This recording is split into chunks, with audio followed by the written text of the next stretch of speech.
Good morning, students. Our today's topic in the subject of physics is nuclear stability in the topic of radioactivity.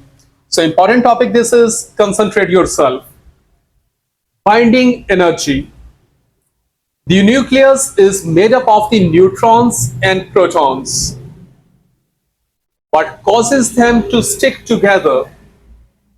Why do the protons not repel each other? Surprisingly, the mass of the nucleus is less than the sum of the masses of the individual protons and neutrons, which make up the nucleus. The lost mass, that is mass defect, has been changed into energy necessary to bind the nucleus together.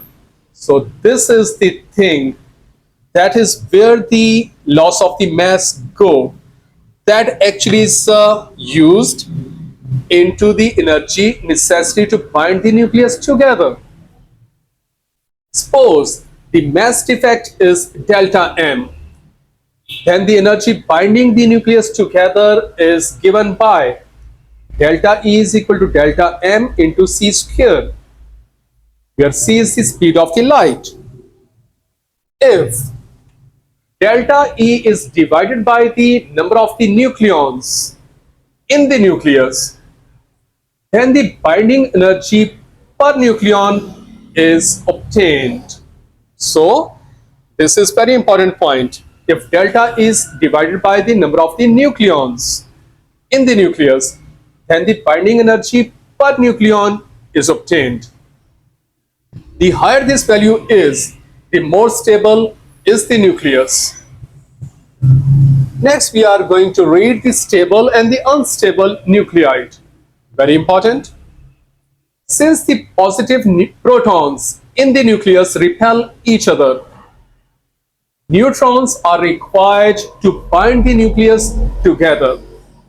So protons are repelling each other and neutrons are actually binding them together. For lighter elements, the number of the protons and the neutrons are approximately equal.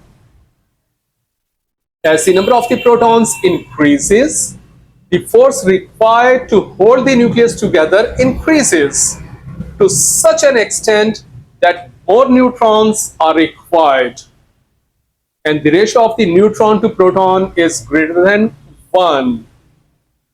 For heavier elements, the number of the neutrons in the nucleus is approximately 1.5 times the number of the protons. So these are stable nuclides.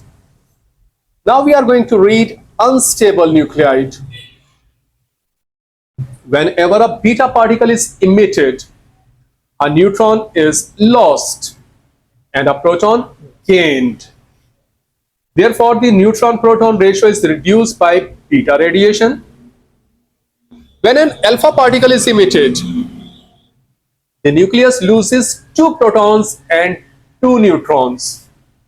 Since there were originally more neutrons than protons, it follows that the neutron-proton ratio is increased.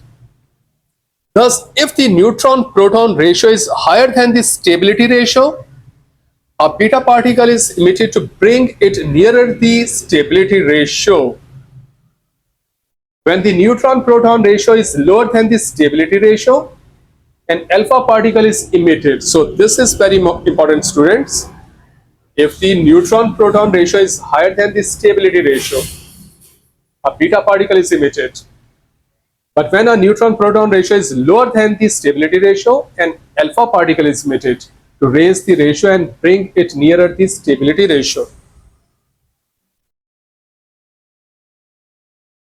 Nitrogen is stable and the neutron-proton ratio is 1.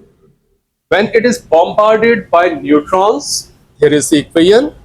Neutron is bombarded by a neutron. So this daughter nuclide will be formed with 1 hydrogen atom. Thus, carbon is formed and the neutron-proton ratio is 8/16, which is greater than 1. Carbon 14 then emits a beta particle.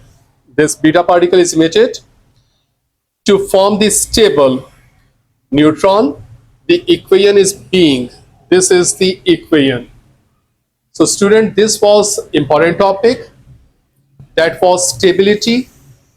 So read this lecture again and make your notes. Thank you so much, students.